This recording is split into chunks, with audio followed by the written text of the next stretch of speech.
Okay, so the focal spot. You now know that the focal spot's actually inside the mouth, and this is where the X-ray source is coming from. Okay, so the next thing we're going to talk about is something called the focal film distance. So this is from where the X-ray source is coming out inside the mouth and where it's hitting the receptor. Okay, so we've talked about now that we're going to have this focal spot inside the mouth and it's going to hit the receptor, which is going to be on the outside of us. Yes? Okay.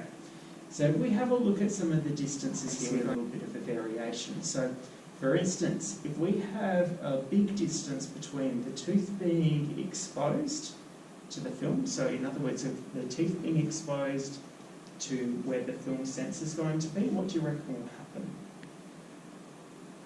to the teeth?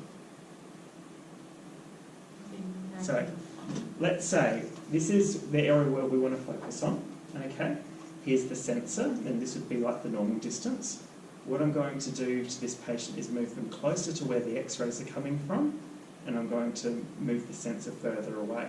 What do you reckon might happen by the time the image hits the sensor? It'll be larger, so it magnifies and it distorts. Okay, so here what you see is because we've got a further distance to travel, what do you notice about the tooth? It's a lot bigger. Okay. Vice versa, let's move the head a little bit closer to the sensor and move it further away from the X-rays. What do you reckon could happen to the teeth?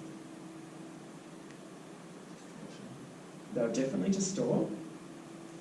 They'll go, if one goes bigger, it's going to go smaller.